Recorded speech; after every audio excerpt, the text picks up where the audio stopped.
മതികെട്ട മനുജർ പണിയുന്നേ അകറ്റാൻ മതത്തെ ഈ പൂവിൽ നിന്ന്, സത്യമതത്തെ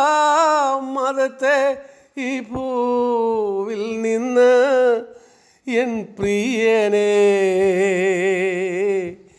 എന്തിനി താമസമോ എന്നുള്ളത്തിൻ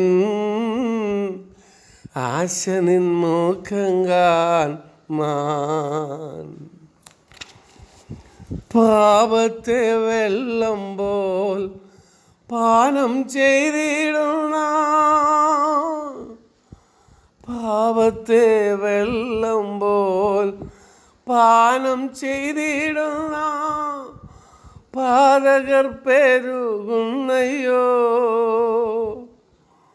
ഭൂവിൽ പാതകർ പെരുകുന്നയ്യോ എൻ പ്രിയനേ എന്തിനി താമസമോ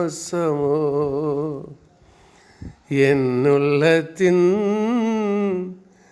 ആശ നിൻമുഖം കാൺമാൻ. വാനമേഘം തന്നിലൻ പ്രാണനാഥനുമായി വാഴുവാനാശയനീ കേറ്റം വാഴുവാനാശയനീ ഇക്കൻ പ്രിയനേ എന്തിനി താമസമോ എൻ പ്രിയ യേശുവേ നിൻ പൊന്മണവാട്ടിൻ ഒരുക്കങ്ങൾ തീർന്നില്ലയോ. ഇന്നും ഒരുക്കങ്ങൾ തീർന്നില്ലയോ എൻ പ്രിയനേ എന്തിനി താമസമോ എന്നുള്ളത്തിൻ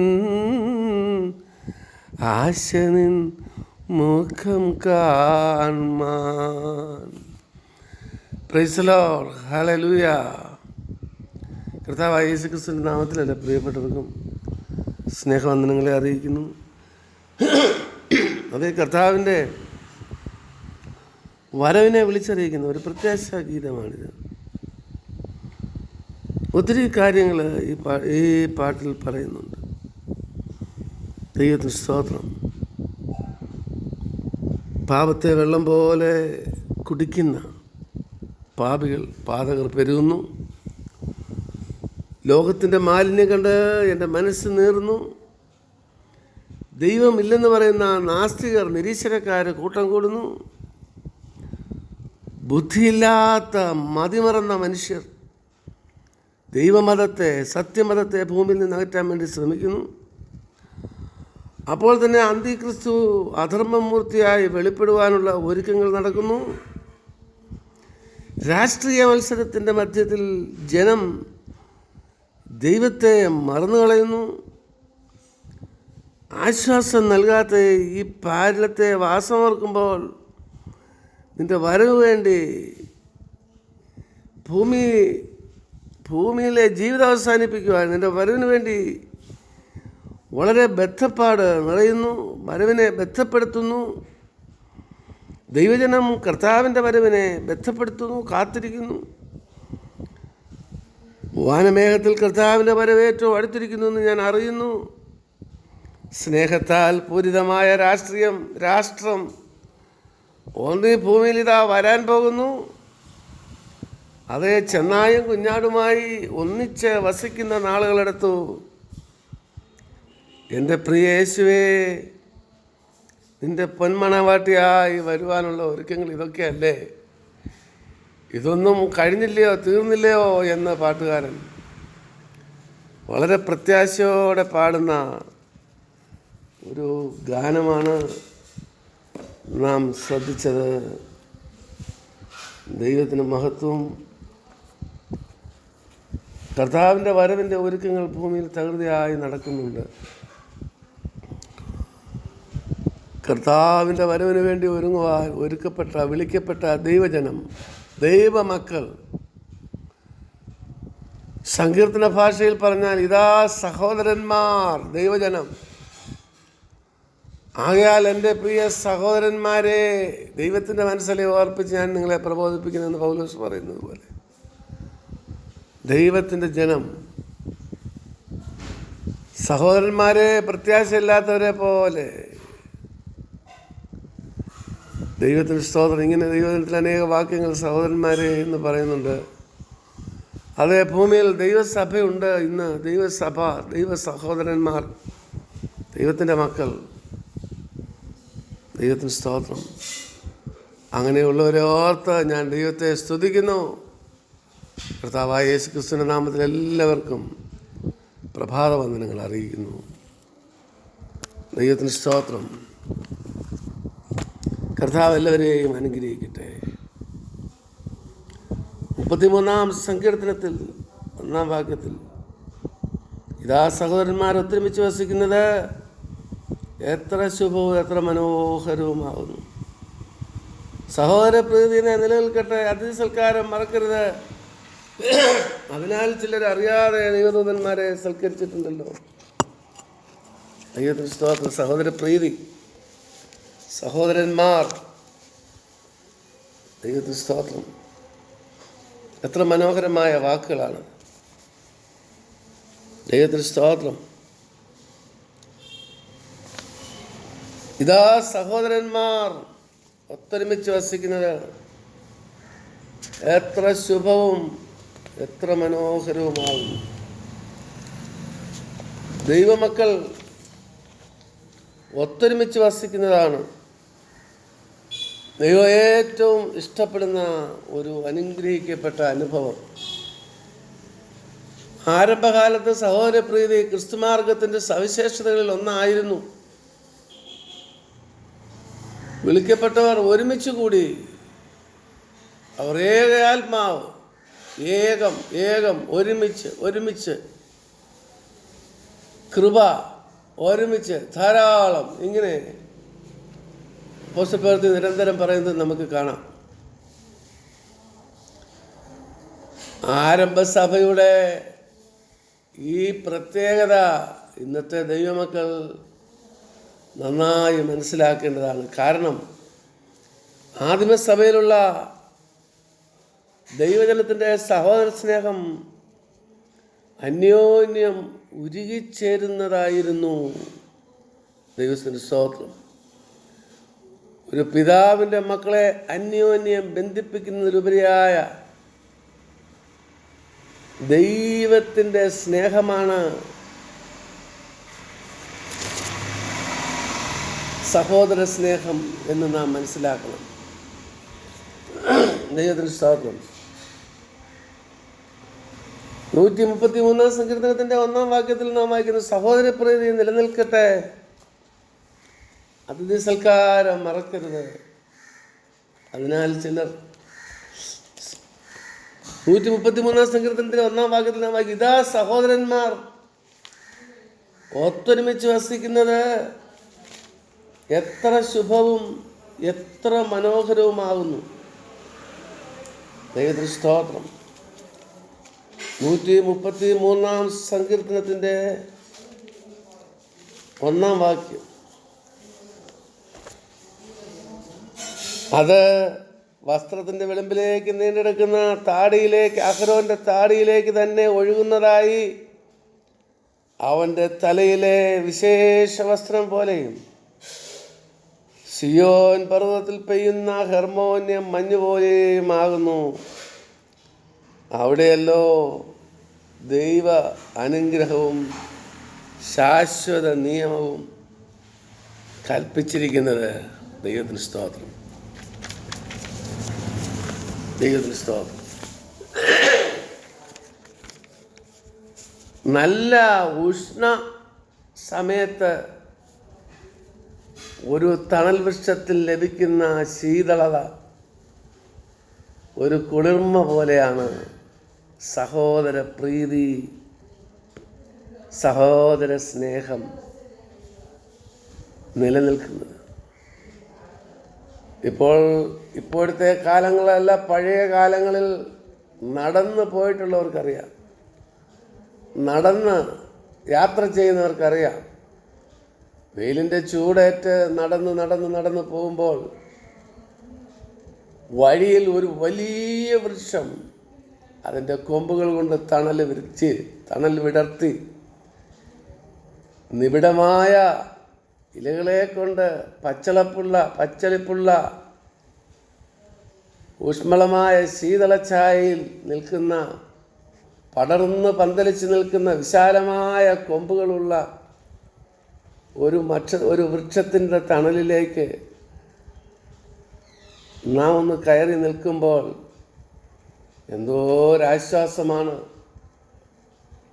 എന്തോ ഒരു കുളിർമയാണ്. അത് എന്തൊരാശ്വാസമാണ്, അതേ നിലവാരമാണ്, അതേ ആശ്വാസമാണ് ഈ പ്രപഞ്ചത്തിലെ, ഈ ഭൂമിയിലെ ദൈവമക്കൾക്ക്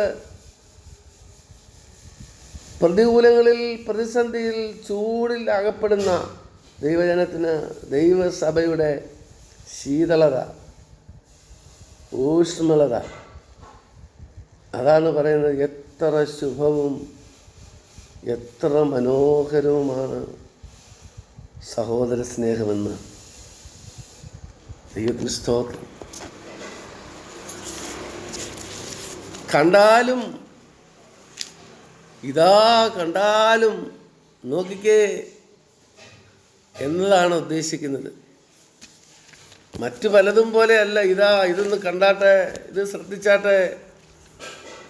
ദൈവത്തിന് സ്തോത്രം. ഇതിൽ പറഞ്ഞിരിക്കുന്നത് അപൂർവ ദൃശ്യമാണ്, എല്ലാവരുടെയും ശ്രദ്ധ ആകർഷിക്കണം എന്ന അർത്ഥത്തിലാണ് സങ്കീർത്തനക്കാരൻ അത് പറഞ്ഞിരിക്കുന്നത്.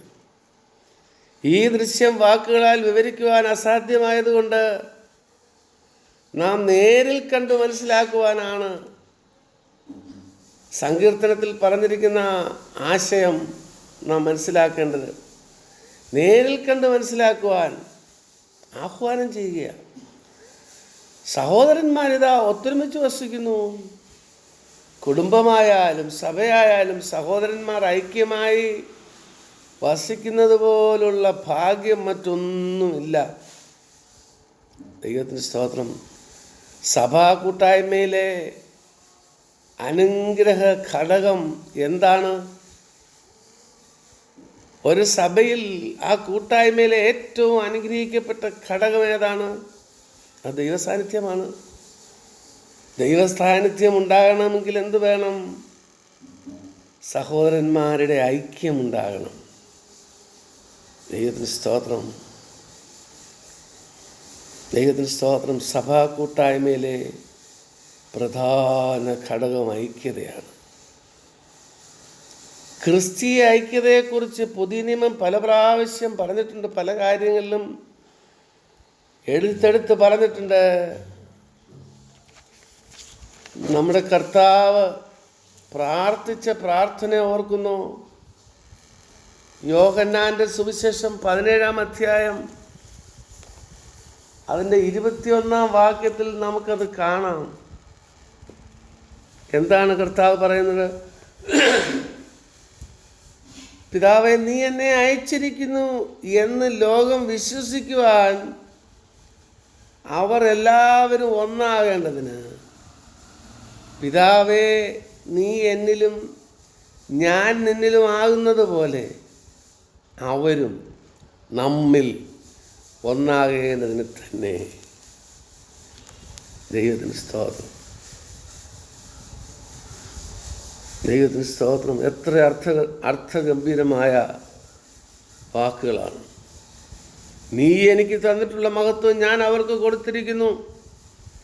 നീ എന്നെ അയച്ചിരിക്കുന്നു എന്നും നീ എന്നെ സ്നേഹിക്കുന്ന പോലെ അവരെ സ്നേഹിക്കുന്നു എന്നും ലോകം അറിയുവാൻ നാം ഒന്നായിരിക്കുന്നത് പോലെ അവരും ഒന്നാകേണ്ടതിന് ഞാൻ അവരിലും നീ എന്നിലുമായി അവർ ഐക്യത്തിൽ തികഞ്ഞവരാകേണ്ടതിന് തന്നെ. ദൈവത്തിന് സ്തോത്രം. വിശ്വസിച്ചവരുടെ കൂട്ടം ഏക മനസ്സും ഏക ഹൃദയവും ഉള്ളവരായിരുന്നു. അതെവിടെയാണ് ആ വാക്യം? വിശ്വസിച്ചവരുടെ ഹൃദയം, ഏക ഹൃദയം, ഏക മനസ്സ്. അങ്ങനെ പറ്റുമോ?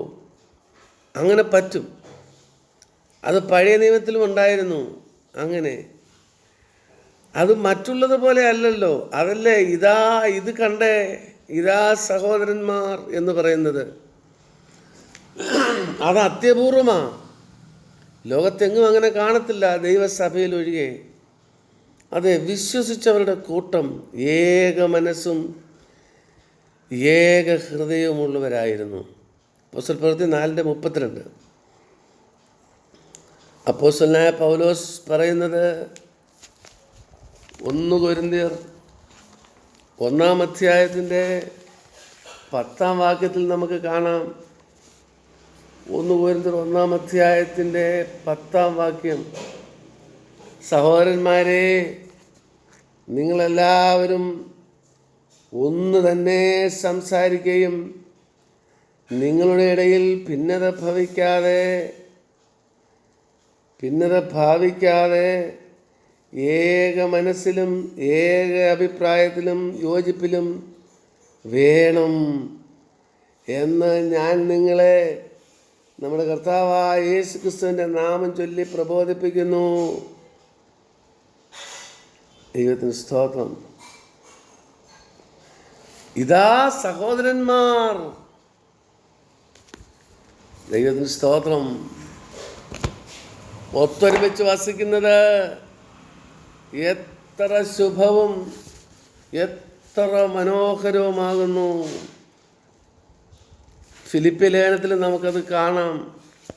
ഫിലിപ്പി ലേഖനം 2-ാം അധ്യായത്തിൻ്റെ 2-ാം വാക്യം. നിങ്ങൾ ഏക മനസ്സുള്ളവരായി ഏക സ്നേഹം പൂണ്ട്,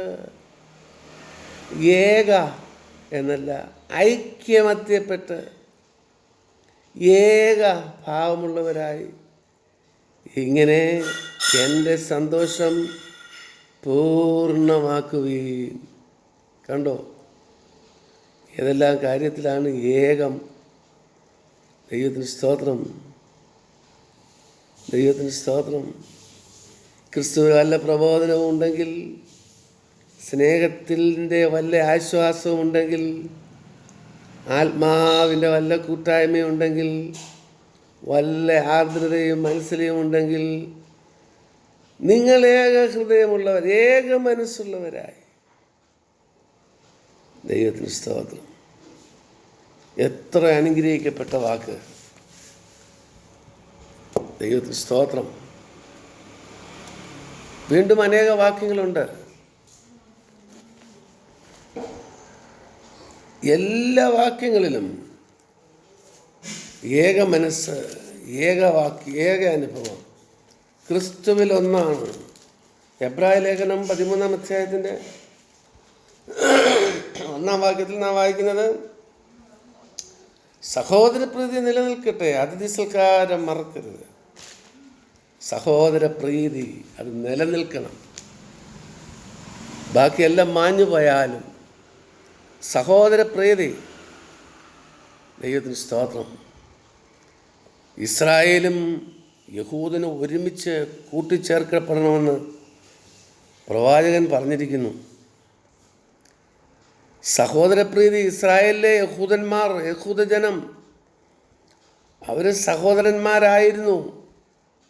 ഗോത്രപിതാവായ യാക്കോബിൻ്റെ തലമുറ. അവർ ഏക ഹൃദയവും ഏക മനസ്സുമുള്ളവരായി കർത്താവിനെ, ദൈവത്തെ ആരാധിച്ചിരുന്നവരായിരുന്നു. പഴയ നിയമകാലത്ത് നാം വാഗ്ദത്ത സന്തതികളാണല്ലോ. അങ്ങനെ ഇസ്രായേലും യഹൂദനും ഒരുമിച്ച് ഇനിയും കൂട്ടിച്ചേർക്കപ്പെടും. അവർ ചിതറിക്കിടക്കുകയാണ്. ദൈവത്തിന് സ്തോത്രം. നമുക്കറിയാം അവർ എന്താണ് ചിതറിപ്പോയതെന്നൊക്കെ.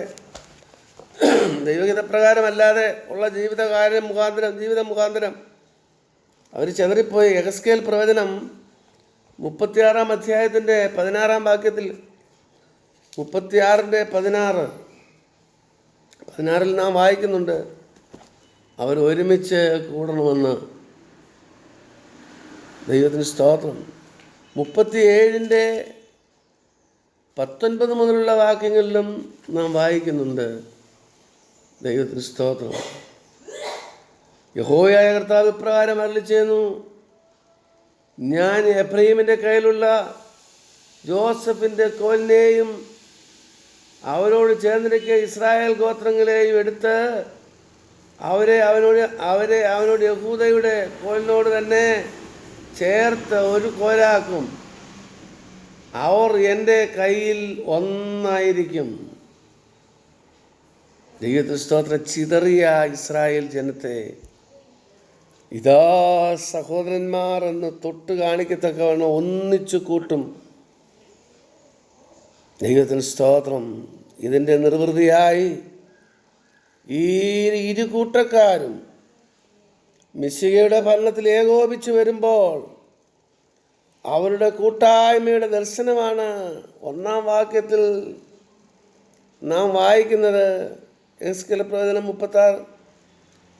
36-ന്റെ 1-ാം വാക്യത്തിൽ നാം അങ്ങനെയാണ് വായിക്കുന്നത്. ദൈവത്തിന് സ്തോത്രം. ദൈവത്തിന് സ്തോത്രം. 133-ാം സങ്കീർത്തനത്തിൻ്റെ 1-ാം വാക്യത്തിലും ഇതാ സഹോദരന്മാർ എന്നാണ് നാം വായിക്കുന്നത്. ദൈവത്തിന് സ്തോത്രം. ദൈവത്തിന് സ്തോത്രം. ഇതാ സഹോദരന്മാർ ഒത്തൊരുമിച്ച് വസിക്കുന്നത് എത്ര ശുഭവും എത്ര മനോഹരവും. മനോഹരം എന്നത് ഇമ്പം എന്നുള്ളതാണ്. നിർമ്മലം, മനോഹരം എന്നിങ്ങനെയെല്ലാം ശരിക്കും അർത്ഥം കൊടുത്തിരിക്കുന്നു. ദൈവത്തിന് സ്തോത്രം. അതെ, സഹോദരന്മാരുടെ ഒന്നിച്ചുള്ള കൂട്ടം. ദൈവത്തിന് സ്തോത്രം. അത് ഈ ദിവസങ്ങളിൽ ഒന്നിച്ച് ദൈവജനത്തിന് കൂടുവാനുള്ള സാവകാശം ലഭിക്കുന്നില്ല. പല പ്രതിസന്ധികളുണ്ട്. എന്നാൽ ദൈവം അതിന് ഒരറുതി വരുത്തും. ദൈവത്തിന് സ്തോത്രം. വളരെ ചെറിയ ഒരു ഭൂരിപക്ഷമായി തുടങ്ങുവാൻ, ആരാധിക്കുവാൻ അനുവാദം ലഭിച്ചിട്ടുണ്ട്. അതിലുപരിയായി ദൈവത്തിൻ്റെ ജനം ഒരുമിച്ച് കർത്താവിനെ ആരാധിക്കുകയും കർത്താവിൻ്റെ മേശ ആചരിക്കുകയും ചെയ്യുവാനുള്ള ഒരു വലിയ അനുഭവം ഈ ദിവസങ്ങൾ ദൈവം ഒരുക്കും. അതിനുവേണ്ടി നാം ശക്തിയോടെ പ്രാർത്ഥിക്കുന്നു. ഒരു നാമമാത്രമായ ആരാധനയല്ല, അപ്പത്തിൻ്റെ അംശികളായ ദൈവസഭയിലെ ജനങ്ങൾ ഒരുമിച്ച് ദൈവത്തിന് സ്തോത്രം കർത്താവിനെ ആരാധിക്കുന്ന ദിവസങ്ങളുണ്ട്. അതിനുവേണ്ടി മുട്ടിപ്പായി ദൈവത്തോട് പ്രാർത്ഥിക്കണം. അതിനെതിരായി നിൽക്കുന്ന എല്ലാ രോഗ പ്രതിസന്ധികളെയും ശാസിച്ച് ദൈവജനം പ്രാർത്ഥിക്കണം. ഓരോ പ്രാദേശിക സഭകളിലുമുള്ള ദൈവമക്കൾ തങ്ങളുടെ ജനം ഒന്നിച്ച് കൂടുവാനുള്ള മനോഹരമായ അവസ്ഥയെ ഹൃദയത്തിൽ കണ്ടുകൊണ്ട് കർത്താവിനോട് പ്രാർത്ഥിക്കണം. ദൈവത്തിന് സ്തോത്രം. ഞാൻ എപ്പോൾ ദൈവസന്നിധിയിൽ ചെല്ലുവാനിടയാകും എന്ന് ദാവീദ് പ്രാർത്ഥിക്കുന്നത് പോലെ പണ്ട് കാലങ്ങളിൽ ദൈവിക സന്തോഷം അനുഭവിച്ചത്, ആരാധനയുടെ മഹത്വം അനുഭവിച്ചത് ഓർക്കുമ്പോൾ എൻ്റെ ഉള്ളം എന്നിൽ പകരുന്നു. ഞാനെപ്പോൾ ദൈവസന്നിധിയിൽ ചെല്ലുവാനിടയാകും. കഴിഞ്ഞ കാലങ്ങളിലെ ആരാധനയുടെ മാഹാത്മ്യം കർത്താവെ ഞാൻ ഓർക്കുന്നു. ആരാധനയുടെ സന്തോഷം അത് പ്രാപിക്കുവാൻ എനിക്ക് കൃപ ചെയ്യണമേ. ഒന്നിച്ച് ദൈവസന്നിധിയിൽ കൂടുവാൻ അവസരം നൽകണമേ എന്ന് ദൈവസന്നിധിയിൽ ശക്തമായി പ്രാർത്ഥിക്കണം. അപ്പോൾ ദൈവം പ്രാർത്ഥന കേട്ട് മറുപടി നൽകും. ദൈവത്തിന് സ്തോത്രം. ശുഭവും മനോഹരമായ സഹോദര ഐക്യത്തെ 2 കാര്യങ്ങളോടാണ് ഉപമിച്ചിരിക്കുന്നത്. ദൈവത്തിന് സ്തോത്രം. അവ വിശേഷ തൈലവും ഹർമോന്യ മഞ്ഞും ആണ്. ദൈവത്തിന് സ്തോത്രം. ഒന്നാമത് പറയുന്ന ഒരു വിശേഷ തൈലം പോലെയാണ്. അതായത് അഹരോൻ്റെ പൗരോഹിത്യത്തിന് അഭിഷേക തൈലം ഉപയോഗിക്കണമെന്ന് ദൈവം കൽപ്പിച്ചിട്ടുണ്ടായിരുന്നു. പുറപ്പാട് പുസ്തകം 30-ാം അധ്യായത്തിൻ്റെ 22 മുതൽ. അതിനുപയോഗിക്കുന്ന വസ്തുക്കൾ എന്തെല്ലാമാണ്? വിശേഷ തൈലത്തിന് ഉപയോഗിക്കുന്ന വസ്തുക്കൾ എന്തെല്ലാമാണെന്നറിയാമോ? ദൈവത്തിന് സ്തോത്രം. അത് അളവിലും ഗുണത്തിലും നിറത്തിലും സ്വഭാവത്തിലും ഒക്കെ വ്യത്യസ്തമായിട്ടുള്ളതാണ്. തൈലത്തിന് ഉപയോഗിക്കുന്ന വസ്തുക്കൾ പല സ്വഭാവത്തിലും നിറത്തിലും ഗുണത്തിലുമൊക്കെ ഉള്ളതാണ്. എന്നാൽ അവയെല്ലാം കൂടെ ഒന്നിച്ച് മിക്സ് ചെയ്ത് ചേർത്ത് പരിമളമായ വിശേഷ തൈലമായി മാറുന്നു. ദൈവത്തിന് സ്തോത്രം, ദൈവത്തിന് സ്തോത്രം. അതുപോലെ ദൈവസഭയിലെ അംഗങ്ങളുടെ അനുഭവം അത് തന്നെയാണ്. പല മാതാപിതാക്കന്മാരാൽ ജനിച്ച് വളർത്തപ്പെട്ട് പല പശ്ചാത്തലത്തിൽ, പല ഭാഷയിൽ, പല ഗോത്രങ്ങളിൽ, പല ചാർച്ചയിലുള്ള ദൈവജനം ഒരുമിച്ച് നാഥൻ്റെ സന്നിധിയിൽ മുട്ടുമടക്കി സാറാഫുകൾ 2 കൊണ്ട് മുഖം മൂടി, 2 കൊണ്ട് പാദം മൂടി, 2 കൊണ്ട് പറന്നു നിന്നുകൊണ്ട് സൈന്യങ്ങളുടെ യഹോവ പരിശുദ്ധൻ പരിശുദ്ധൻ പരിശുദ്ധൻ, പിതാവായ ദൈവം പരിശുദ്ധൻ, പുത്രനായ കർത്താവ് പരിശുദ്ധൻ, പരിശുദ്ധാത്മാവായ കർത്താവ് ദൈവം പരിശുദ്ധൻ എന്ന് 3 പ്രാവശ്യം പാടി മഹത്വപ്പെടുത്തുന്നത് പോലെ വിവിധ ഗോത്രങ്ങളിലും ഭാഷകളിലും വംശങ്ങളിലും ജനിച്ച് വളർത്തപ്പെട്ട് വിവിധ മാതാപിതാക്കളുടെ മക്കൾ ഒന്നിച്ച് ഏകനാഥൻ, ഏകമായ ക്രൂശിലെ രക്തത്താൽ വീണ്ടും ജനിച്ച ദൈവജനം നാഥനെ പാടി ആരാധിക്കുന്നത് പല രൂപത്തിലും ഭാവത്തിലും വ്യത്യസ്തമായ സുഗന്ധദ്രവ്യങ്ങൾ ചേർത്തുണ്ടാക്കുന്ന പരിമള തൈലം പോലെ ആരാധനയുടെ സുഗ്രാഹ്യത സ്വർഗത്തിലെ യജമാനൻ നാഥൻ സ്വീകരിക്കുന്നു. അതാണ് പറയുന്നത്, ഇതാ കണ്ടോ സഹോദരന്മാർ ഒത്തൊരുമിച്ച്. ദൈവസഭയിലെ അംഗങ്ങളുടെ നല്ല ചരിത്രമാണിത്. ദൈവത്തിന് സ്തോത്രം. വിവിധ സ്വഭാവവും ഗുണവും കഴിവും നിറവും ഒക്കെ ഉള്ളവരാണെങ്കിലും പരിശുദ്ധാത്മാവിലുള്ള ഐക്യം അവരെ ഒന്നാക്കി തീർക്കുന്നു. ദൈവത്തിന് സ്തോത്രം. ഈ അഭിഷേക തൈലം അഹരോൻ്റെ തലയിൽ ഒഴിക്കുമ്പോൾ താടിയിലൂടെ വസ്ത്രങ്ങളിലേക്ക് ഒഴുകുന്നു. സഹോദര സ്നേഹവും ഐക്യവും ഉള്ളിടത്ത് ഈ ഒഴുക്കുമുണ്ടാകും. താണവരിലേക്കും എളിയവരിലേക്കും ഈ സ്നേഹം ഒഴുകിച്ചെല്ലും. ദൈവത്തിന് സ്തോത്രം. ഒഴുകിച്ചെല്ലണം. ദൈവത്തിന് സ്തോത്രം. എല്ലാവരിലേക്കും. ദൈവത്തിന് സ്തോത്രം. മാത്രമല്ല, ഈ സ്നേഹം ഒഴുക്കുള്ള സഭയിൽ എന്തുണ്ടാകും? മറിയ വെങ്കൽ ഭരണി പൊട്ടിച്ചതുപോലെയുള്ള പരിമള തൈലത്തിൻ്റെ സൗരഭ്യമുണ്ടാകും. ആരാധനയുടെ മുറിയിൽ, ആരാധനയുള്ള സഭയിൽ, ആരാധനയുള്ള ദേശത്ത് സുഗന്ധമുണ്ടാകും. നിന്റെ പേര് പരിമള തൈലം പോലെ ആകുന്നു എന്നതുപോലെ ദൈവസഭ എന്ന് കേൾക്കുമ്പോൾ ഒരു സുഗന്ധമുണ്ടാകും. അതല്ലെങ്കിലോ ചത്ത ഈച്ച തൈലക്കാരൻ്റെ പരിമളത്തെ നശിപ്പിക്കുന്നത് പോലെ അനേക സഭകൾ സുഗന്ധത്തിന് പകരം എന്താണ് ഉണ്ടാക്കുന്നത്? ചിന്തിക്കണം. ദൈവത്തിന് സ്തോത്രം. ദൈവത്തിന് സ്തോത്രം. ഈ വിശേഷത്തെ തൈലത്തെ നാറ്റുവാൻ ഒരു ചത്ത ഈച്ച മതിയാകും. സഭാപ്രസംഗി 10-ാം അധ്യായത്തിൻ്റെ 1-ാം വാക്യത്തിൽ നാം കാണുന്നു. അത് സംഭവിക്കാതെ എല്ലാ ദൈവമക്കളും അന്യോന്യം സൂക്ഷിക്കട്ടെ. ദൈവത്തിന് സ്തോത്രം. ഈ അഭിഷേക തൈലം ക്രിസ്തുവിന് അവൻ്റെ സ്നാന സമയത്തുണ്ടായ ആത്മാവിൻ്റെ അഭിഷേകത്താലും പെന്തക്കോസ്തൻ സഭയിന്മേൽ വന്ന പരിശുദ്ധാത്മാവിനാലും ഉണ്ടാകുന്ന ഐക്യത്തെ കാണിക്കുന്നു. ഈ വിലയേറിയ അഭിഷേക തൈലം ആദ്യമായി ക്രിസ്തുവാകുന്ന ശിരസിന്മേലുണ്ടായി.